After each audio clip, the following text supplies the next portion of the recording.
Meus amigos, eu estou de novo aqui conversando com o Ademar Gomes, instrutor. Né? Vocês devem ter gostado bastante, como eu gostei da conversa que a gente teve antes sobre ônibus, e agora a gente vai falar um pouquinho mais sobre caminhão. Ademar, eu vou te perguntar uma coisa, só para começar o nosso bate-papo assim, tá?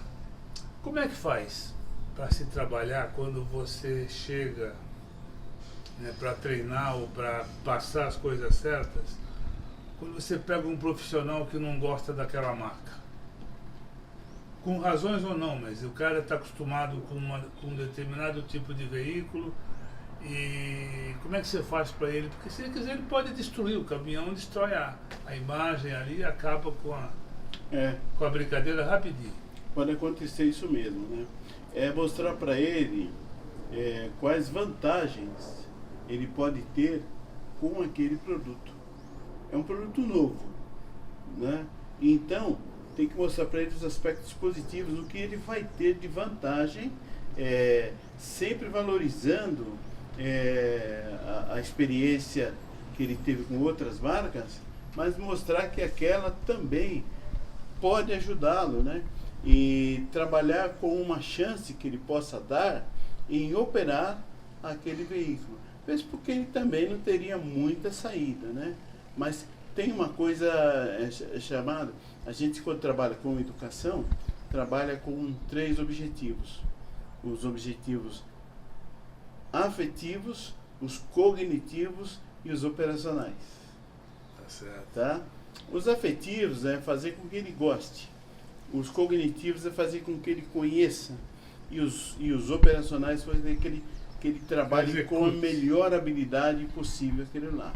Então, se você souber separar e trabalhar com cada um desses objetivos de uma forma sintética ou analítica, ou seja, separado ou em conjunto, você acaba fazendo com que ele goste, né? Uma das coisas que eu tenho reparado nesses treinamentos é a questão da distância que o instrutor guarda entre o operador e ele próprio. É importante que se estabeleça uma ponte de amizade colaborativa, ou seja, uma coisa virtuosa, onde você tem uma relação ganha-ganha. O instrutor deve mostrar que está satisfeito em estar ali com ele e em poder fazer o trabalho dele, valorizando cada aspecto do que ele passa nos trechos. E aí vem um parente, né? Que nem sempre o instrutor está familiarizado com aquilo que ele passa nos trechos, não é? Tá. E é importante que cada instrutor conheça. É um detalhe interessante, porque você está dizendo que o instrutor pode saber tudo do veículo, mas não conhece aquele trecho da estrada onde ele vai ser aplicado. Exatamente. E o motorista é o inverso, ele conhece aquele trecho, mas talvez não conheça tudo que ele pode tirar daquele veículo. Equipamento naquela situação, né? Então é preciso uma conciliação, e essa conciliação nem sempre é possível, porque dos instrutores que eu conheci, poucos se dão a esse trabalho, né? Esse trabalho, né? Então, às vezes são pessoas que já trabalharam ou nunca trabalharam e não conseguem fazer uma aproximação boa com o operador. Saber do dia a dia dele. Depende muito também da cultura da empresa, né? Porque às vezes não é só o motorista. Agora, se a empresa, o cara da manutenção tiver acostumado demais ou tiver uma preferência por uma outra marca, então não é só o motorista que vai dificultar, que vai ter dificuldades. O cara da oficina também pode botar umas pedrinhas a mais no meio do caminho ali, né? Sim, quando você fala em o cara da oficina, significa mostrar para ele que a tecnologia vem e não volta. Tecnologia não tem volta. Vai. Ela vem e a tendência é modificar. Então é mostrar pro pessoal da oficina, normalmente o chefe da oficina, quais as vantagens que ele terá em termos pessoais em fazer com que aquela novidade funcione. Porque normalmente eles são muito amigos de todos ali da oficina e são também amigos da alta administração, né? Então ele pode melhorar a imagem dele dentro da empresa, fazendo com que aquilo tudo dê certo. Normalmente as empresas têm uma coisa chamada de secretaria técnica, mais em empresas de ônibus do que em caminhão, mas fazendo do caminhão tem alguma coisa parecida. São aquelas pessoas que estão ocupadas em fazer com que aquele produto novo dê certo. Volto a falar, é aquela relação ganha-ganha. Então é preciso harmonizar isso tudo, e essa é uma tarefa também do instrutor. E o instrutor, cabe a ele convencer da alta administração até o funcionário mais simples da manutenção, de que aquilo é uma coisa boa, né? E se ele mostrar é como assim, às vezes você está falando de alguém, você fala, fulano é bom, tem isso, tem isso, tem isso, tem isso, e joga o cara lá para cima. Mas no fim você fala, mas quando você fala mais, você destruiu aquele castelo todo, né? Então é preciso que ele esteja convencido, é preciso que ele assuma a marca. Se não de uma forma autêntica, pelo menos ele tem que passar a ideia de que ele assumiu aquela marca como um todo. Porque... Ademar, me diga uma coisa mais aqui também, continuando, né? Qual a principal diferença, na tua visão, entre o motorista de caminhão e o motorista de ônibus? O que um precisa mais e o que o outro precisa mais? Tem uma coisa que resume tudo, é o senso de liberdade. Liberdade. Eu não acredito que exista a palavra mais doce do que essa. Liberdade. Não é? E essa liberdade de poder ir, voltar, tomar as próprias decisões, passar cada dificuldade dando o jeito que você possa dar, com o auxílio da logística da empresa ou não, mas realizar aquilo que foi necessário, tanto na ida quanto na volta. E o motorista de ônibus, normalmente ele tem muitas especificações de ordens, né? Regras para seguir. Regras para seguir.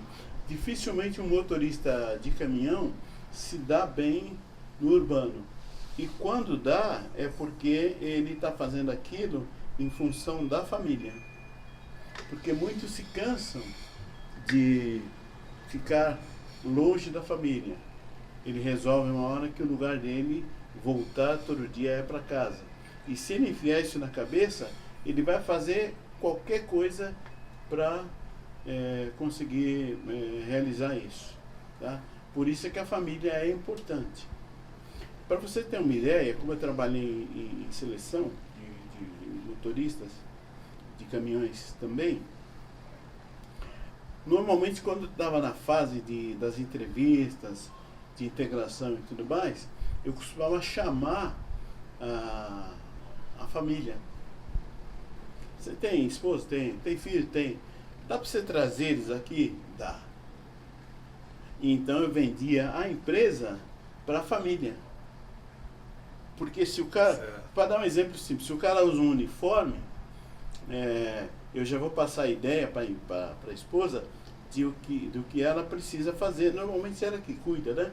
Não querendo aí fazer nenhuma esposa de empregada, não é isso. Mas é ela que vai cuidar de manter esse cara pronto para o trabalho, para ele ir trabalhar. Né? E isso, historicamente, tem sido o papel da mulher, embora não seja uma regra. Não é? O descanso dele, os passeios que ele pode fazer quando der, Enfim, as agruras do trabalho precisam ser divididas com a família. Se ficar tudo nas costas dele, ele vai ser incompreendido em muitos momentos. E ela precisa entender também que às vezes ele vai chegar nervoso um dia e não tem nada a ver com ela. Às vezes é o trânsito, é o que ele viu na frente. Houve um tempo em que algumas empresas autorizavam que a esposa viajasse com o marido. Houve esse tempo. Sim. Hoje não... Mais difícil, né? Não, hoje não se fala mais nisso. E tem a questão de seguro, enfim, precisa conciliar muitas coisas, né? Mas naquele tempo se trabalhava mais com o aspecto afetivo, né? Porque afeto é algo que pode e deve ser distribuído para toda a família. Porque quando você contrata um operador, contrata um motorista, você está contratando a família dele toda. Toda a família dele passa a pulsar em função daquela empresa que ajuda no sustento, numa troca, né, de trabalho, ajuda no sustento da família. E isso é importantíssimo. Algumas pessoas que trabalham nos setores de RH levam isso em conta. Outras pessoas não, mesmo porque às vezes tem pouca idade, pouca experiência e tal. Então às vezes você encontra pessoas muito novinhas fazendo o processo de entrada de um motorista muito experiente numa empresa. Vai ficar faltando alguma coisa. Ou seja, quando você constrói uma escada, você tem que tomar cuidado em que cada degrau tenha a mesma altura para que os passos sejam automatizados, né? Nesse caso que eu citei, os degraus vão ficar um numa altura, outro na outra, mas a coisa acaba indo. O motorista acaba sendo o herói do pedaço, porque ele é o herói do pedaço. Certo, e tem muita gente, tem muita empresa, né, que sempre deixava o contato, assim, você pode viajar tranquilo sabendo que qualquer coisa, sua esposa entra em contato e a gente toma a primeira providência, né?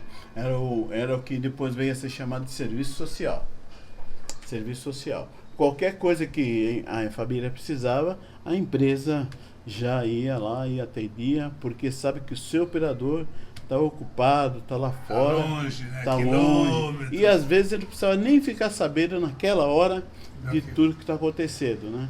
Ou seja, a empresa absorvia e depois fazia o que tinha que ser feito, né? E isso é que dá paz para um motorista. Isso é que dá paz para ele. Saber que a família dele está bem. Quer dizer, você ainda vê casal viajando junto hoje no caminhão do autônomo, né? O autônomo faz isso. Faz isso. E eu acho muito bacana isso. Outro dia eu estava vendo ali um programa onde a mulher, com o maior prazer, quando o camarada parou no posto, num lugar lá de apoio, ela tirando as tralhas, preparando uma refeição e tal. Enfim, dando o suporte que aquele motorista precisa durante a viagem, né? Ademar, e a mulher motorista? Isso é uma coisa que me deixa muito feliz, né? Eu adoro ver mulher de farda e adoro ver mulher motorista. Por quê?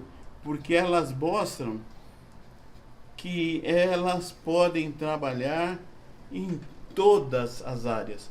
Para você ter uma ideia, hoje é dia 20, se não me engano, Uhum. E há uns dias atrás eu tive a notícia de que nós já temos a primeira mulher instrutora de voo na aeronáutica. Tá vendo só? A primeira mulher, né?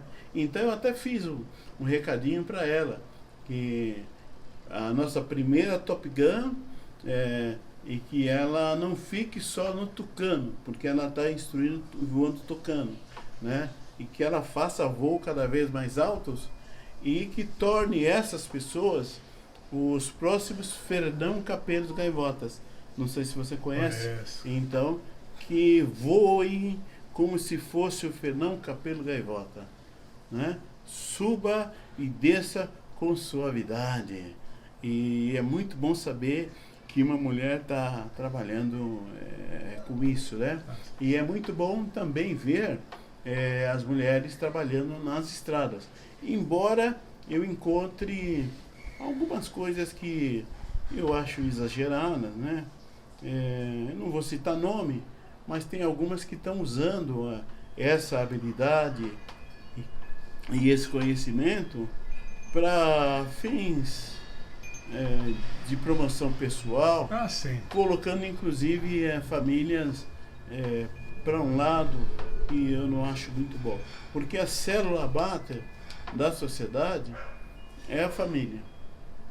É a família. E fora dela não há nada. E então, se essas mulheres vão para a estrada, é porque ela precisou, é porque ela gosta, elas fazem e fazem muito bem. A primeira empresa de transporte que eu soube que tinha mulher foi a transportadora americana. Depois veio a Braspress, não é? E agora parece que elas estão em quase todas. Está bem aberta essa. Bem aberta essa possibilidade. E os veículos mais bem cuidados, tirando os enfeites, que algumas se enfeitam demais, quer pintar tudo de cor de rosa, tá ótimo. Mas os veículos mais bem cuidados são os delas. São eles que passam nas inspeções, nas blitz que tem, são eles que são conduzidos sem abuso, e são eles que embelezam nossas estradas. Né? Tá certo. É isso que... Tá bom. Ademar, eu vou te fazer uma última pergunta então, para a gente falar aqui desse negócio de caminhão. É o seguinte, no ônibus não acontece isso, mas no caminhão, muitas vezes o cara começa a dirigir um caminhão, ele entra primeiro na boleia como um assistente do motorista para qualquer coisa. Aí ele fica olhando o cara dirigir, né? Dali a pouco o chefe lá fala, passa para lá e pega o caminhão você. Isso funciona até que ponto? Eu vou precisar voltar a mencionar ônibus. Dentro das empresas de ônibus, havia uma coisa chamada de movimentação interna. Nós tínhamos uma chefe chamada Vera Ban e Francisca Oliveira Biagioni, citando as duas e pedindo perdão para as demais, que eu não estou citando aqui, que implantaram e conduziram isso muito bem dentro da CMTC, onde os cobradores eram movimentados para a profissão de motoristas. Tinha também uma coisa chamada de adaptação funcional, para quando a pessoa tivesse algum problema de ordem física, ela tivesse que mudar de trabalho, então tinha um programa orientados por ela de readaptação funcional, não é? Agora, no caso da movimentação interna, quando você menciona de passar um ajudante para motorista, é uma coisa muito, muito boa, porque até onde eu sei, cada ajudante ou cada cobrador, ele olha para o posto do motorista, ele quer ser um motorista, assim como um copiloto quer ser piloto, enfim, isso é o nível de aspiração. Isso acontece muito em caminhãozinho urbano e caminhão de fazenda, caminhão rural, né? Quando ali, ou seja, o cara pode dirigir, não tem fiscalização ali, ele vai aprendendo e vai treinando até poder... Então, quando você menciona a área rural, eles estão trabalhando numa área particular. Eles não estão no ambiente de trânsito de acordo com a legislação. Eles estão dentro do terreno deles. Então ali é um ambiente muito bom para que a pessoa desenvolva as habilidades. Agora, as atitudes e os conhecimentos é uma coisa que precisa ser pensada, não é?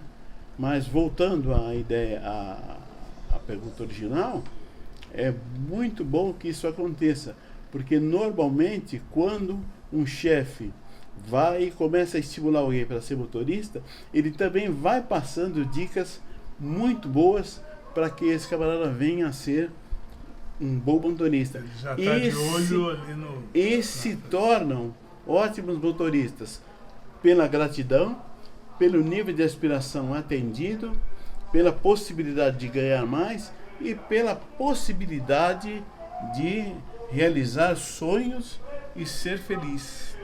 Tá certo. Isso. Meus amigos, esse foi o Ademar, de novo, e é um grande prazer, certo? É o tipo de pessoa que, tendo tempo, a gente ficava conversando aqui, porque eu já falei antes, isso aqui é prosa para mais de metro, né? Então é o que dá é o que a gente tem para mostrar para vocês agora, tá bom? Espero que vocês gostem, deixem a gente saber, tá?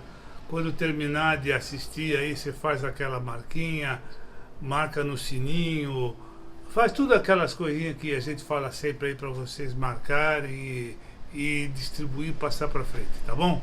Grande abraço. Obrigado.